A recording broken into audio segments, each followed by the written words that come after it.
There's something about the old style of arcade Midway games that looks grimy and ghetto as hell, and I'm just a huge fan.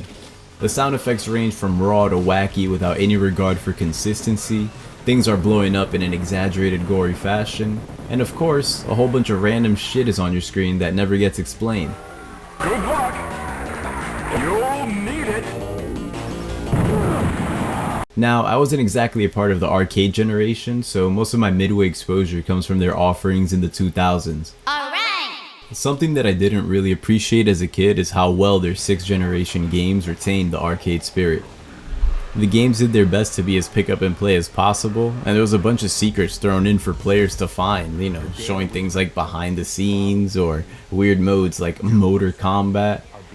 It just gives you a sense that the people really loved the shit that they were making. We should shove them. We should have done that from day one.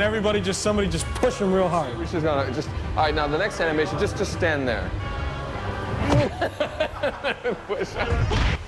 It feels like this sort of stuff is entirely gone from games these days, but let's just get back to Midway. I was in the mood to try to dip my toes in the ARPG genre, but all the modern ones seem to want me to get some external program or launcher or make some account, and I'm just like, man, this is a turnoff. So I looked to where the actual good games are always at. The past. What I ended up with was Gauntlet Dark Legacy.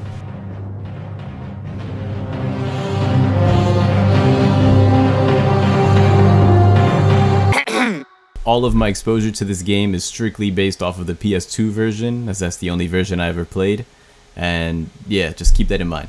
According to the wiki, this game is an expansion of Gauntlet Legends, and you can kind of see where its unique identity begins to form. Gauntlet Legends was an arcade game that let you save your progress via the use of passwords. It also had unlockable characters.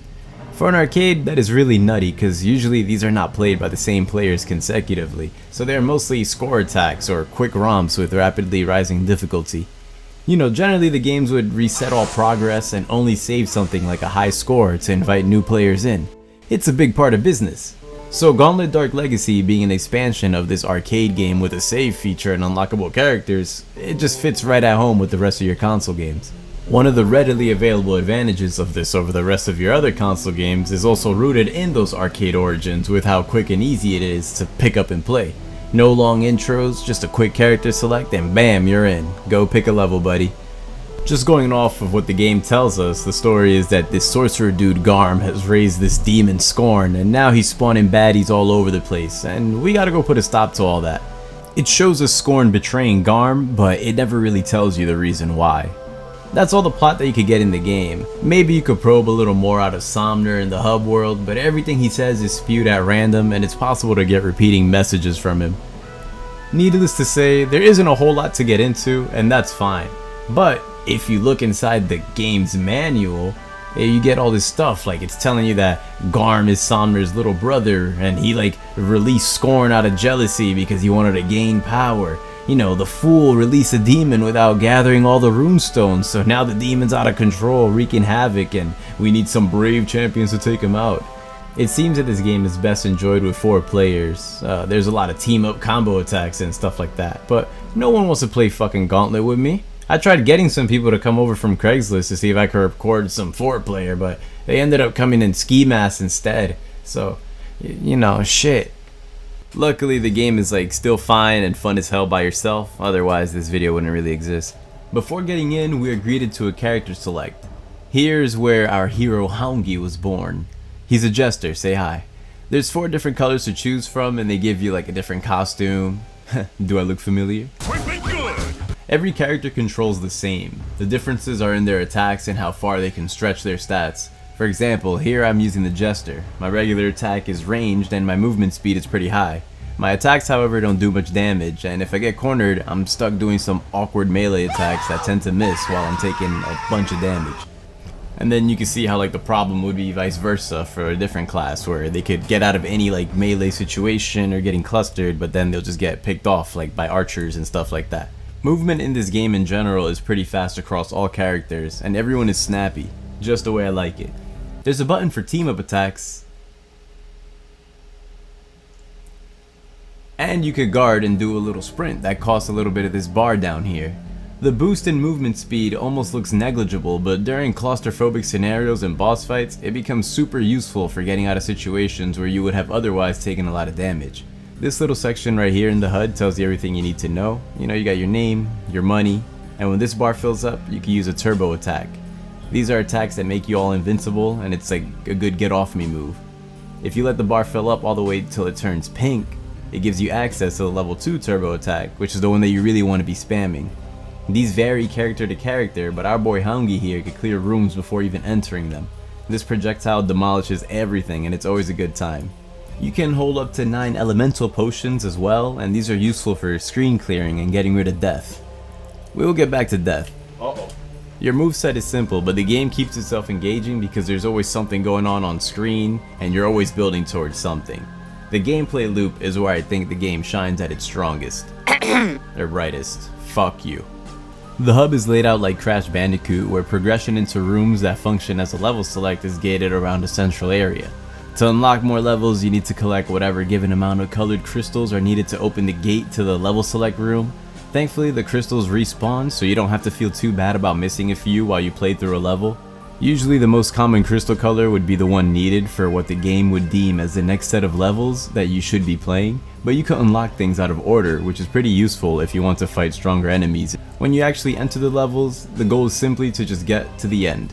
Point A to point B. The fun comes from the journey. Your movement is locked to being isometric, but there are slopes, which means we got gravity. Anything that you can interact with would be interacted with simply by just walking into it. And because you can only either move or attack, you're usually just walking into levers or switches that will in turn move some piece of the level or open something up for you to progress. A lot of the times things will be hidden behind breakable parts of the level.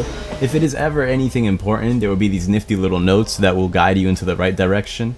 I never ended up needing a guide, and there's so much attacking going on that usually any breakable sections would just be blasted open in the aftermath of whatever war was fought in the room that I entered. At any given moment in these levels, there's always something trying to kill you. Enemies are spawning rapidly, the floors got traps in them, all sorts of things are going down, so you just want to get in there and kill everything as fast as possible. The reason you would want to make sure everything is dead is because your character can level up. Obviously, your stats increase, which is nice, but as you keep going, your character starts looking more and more refined, looking more proper, badass, almost like a legend. Even though it's only cosmetic, it's enough of a pat on the back to make me feel cool. The game itself is recognizing that I'm whooping ass. A lot of the fun comes from trying to clear enemy spawners quickly before the rooms get out of hand. The enemies are mostly the same, just walking up trying to hit you, but there are plenty of snipers constantly lobbing shit at you, wearing you down, and bigger enemies with attacks that can seriously hurt and stun you. Finally, let's talk about this asshole. Death.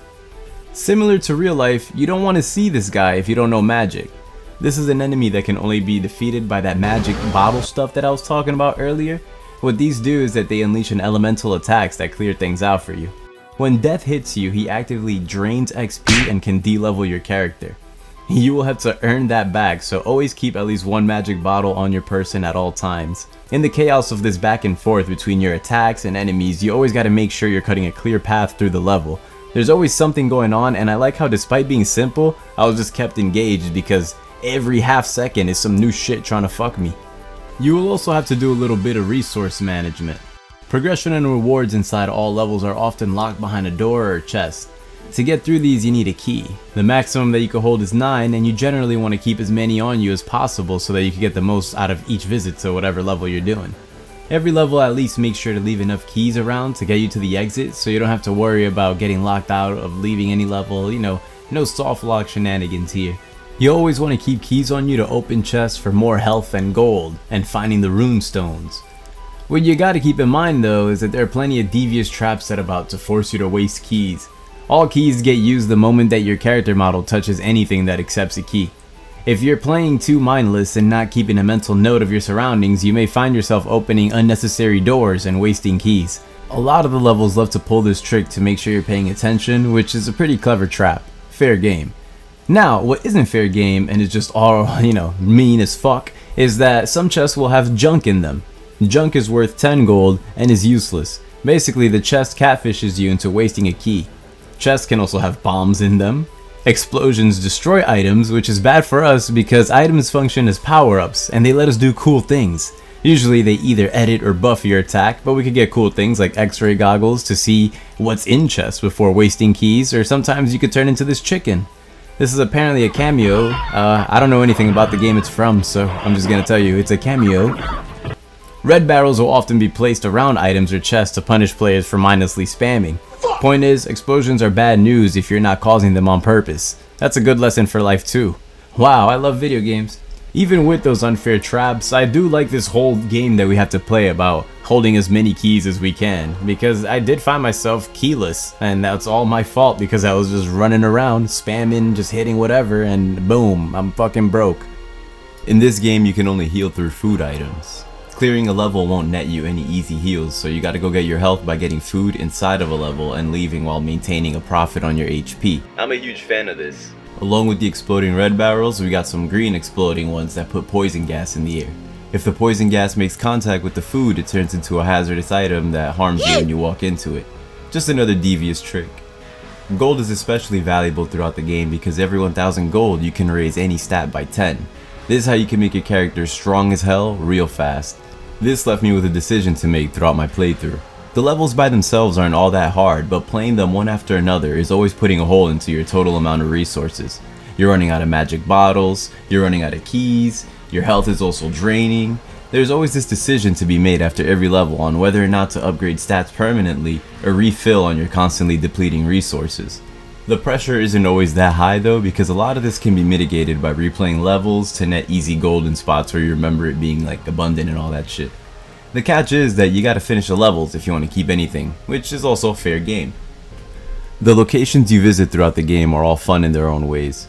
You'll be crawling through the usual fantasy sort of settings to start off with, but the variety here is pretty damn awesome. I was especially enamored with the jungle area because I love treetop locations and think they are peak.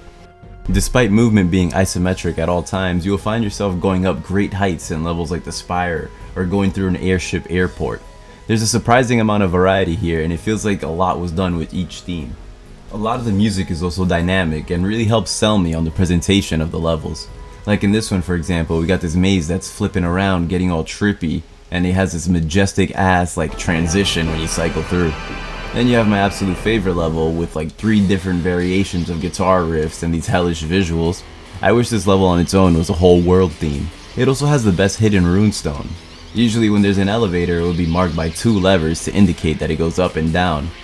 Here we just got this moving piston that touches ground level, so it's just a matter of observation and not assuming that there's no collision when it's on its way down.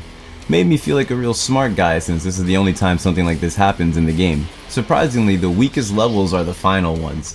They contain skeleton armies, which yes, I'm a huge fan of, but the levels themselves are pretty bland and dull. It's a shame since everything else was at least trying something unique, and ending off with such dull looking levels just feels like a miss. As much as I do love this game's dated visuals, I also gotta complain that sometimes things do not feel all that clearly defined. There were a lot of times where I just wouldn't know where to go in a level because the slope did not look like a slope. The camera is always fixed, but it has an addiction to sliding into place and just spinning around. More often than not, that would just disorient the shit out of me and I'd lose where I'm at mentally in a level. It's a little bit annoying, but I wouldn't say that it's a game killer or it takes too much away from the game since movement is fast enough to easily course correct off of that. Also hidden in levels are these doors on the floor that transport you to secret levels. This is some of the stuff that I was talking about earlier where you can tell that there was some love put into this game. And what feels like a complete genre shift, these secret levels are time challenges with their own custom stages that might as well take place in different universes. The goal is to get all the coins in any given stage before time runs out. Beating them rewards you with a new character. These range from being kinda fun to being straight up bullshit. They're easily the most brutal part of this game to me. Once you fail them, you have to replay the entire level to get to the point to where the door is again. There are no do-overs. I get that the reward is huge, but sometimes these doors will be placed at the very end of a long ass level. The coins are spinning gifts, they are essentially 2D on a 3D plane, and then Satan's strongest soldier got wind of this information and decided to make a secret level in the clouds. This one is a goddamn auto-scroller where you gotta pray that you're lining yourself up properly to be able to get the coin, and if you miss one, well, game over bitch, go redo the whole level. Oh yeah, and on the same level, Satan's strongest soldier decided to add in a fucking camera spin. And while the camera spins, you got a split second to react and grab this coin that just comes into view out of nowhere. Needless to say, I hated this shit. This secret level in the Midway office is pretty cool though. You know, some love thrown in there. Now, even though I wanted just to vent about that, I do love the inclusion of these. Secrets are fun. The last one gives you Somner as a playable character, and he's maxed out. You know, he's like the overpowered cheater character, so it's good that you can only get him in the end. To take down Scorn, we're gonna have to kill every other boss in the game. The boss fights in this game are a test of your resources, and you can fight them whenever you feel up to the challenge. Before entering levels, sometimes they will have an FMV to show you how the world looks. Some of these FMVs feature weapons looking all sacred and shit. These are usually tucked away by some series of levers and switches, but are totally worth getting since they give you a huge advantage on whatever boss they correspond to. You can fight the bosses without these, but if you want to come away with more health and wealth from the battle, this is the way to go. Had this been a traditional action game, I'd be so against using these, but since we're dungeon crawling and getting buff, I think these are a pretty neat reward for exploring. They're fun to get to as well, so that helps. Now the bosses themselves are alright. These are usually just tests of how strong your character is at that point, since a lot of them have damn near undodgeable attacks. I like the way they look, and they are satisfying to take down. Learning which attacks you can guard or dodge through is alright as well. And when they get close to dying, they start hacking and doing insane amount of damage. Some of the arenas come with destructible cover that you're supposed to get behind to avoid some attacks. Other than that, nobody really has anything that much of note here, but I didn't hate any of the bosses either. Getting the coins and the shards when they die is satisfying too. The one with the titties also gave me a lot of XP for some reason. I didn't know this until the last boss though, so that's how I was able to hit the level cap. And finally, to be able to access the final area, we're gonna need to get all 13 runestones. The runestones are the most satisfying collectible to get because they are usually locked behind the puzzles with the most steps. Once again, these aren't really puzzles, it's just finding the right levers and switches to hit. Almost nothing is wasted in this game, and everything that's hidden is always worth getting. You gotta love it. Scorn's Lair is a fun part of the game because you get to see all the regional variations of enemies loaded into the same environment, and it feels like a nice send-off for the game. The first fight with him feels more like a final boss than the actual final boss. I like how there's this whole marathon of a level that you have to power through before the boss as well. After that, he retreats into the underworld and you gotta go kick his ass in there too. You take a piece of Scorn with you and go to town on all the baddies in hell. The fight with Scorn down here is also crazy as well. Once again, this looks far more like a final boss than the actual final boss. Even the way my fight ended with him was cinematic. But enough harping about that. I think I just didn't like the final boss and those last 3 levels. They didn't do anything wrong on their own, but just being placed there, very unfortunate. Because, I take the endings in my games pretty serious, man. This shit means something to me. Overall, Gauntlet Dark Legacy is just a fun-ass time. The game's arcade nature mixed with the save feature makes it so easy to pick up for either long play sessions or smaller ones. I love how your resources are always relevant throughout the game and how everything is worth going out of your way and picking up. It's all bundled so neatly together with some pretty damn imaginative levels. The sense of progression I felt while my character was getting stronger was palpable, and I liked that. The game was constantly rewarding me for engaging with everything I possibly could. The end levels and boss fight are pretty weak, and the visuals sometimes obscure what things are actually supposed to be. The camera's also addicted to spinning. None of that was really enough to deter me from 100%ing this game though. Because you are asked to always keep tab on your resources with no real way to top off on them for free, I was always engaged in the moment-to-moment gameplay of clearing out rooms, looting, and avoiding as much damage as possible. The fast-paced nature of the game also makes it so that the scenery is constantly changing and you're never sitting still for too long, unless you choose to do so. This game has 0 filler in it, and I find that very impressive. I actually feel like there is no wasted space here. I found Gauntlet Dark Legacy to be an addicting time worth at least 1 solo playthrough. If you're looking to just get in there and kill shit, I'd say it's a good place to start. Give it a shot.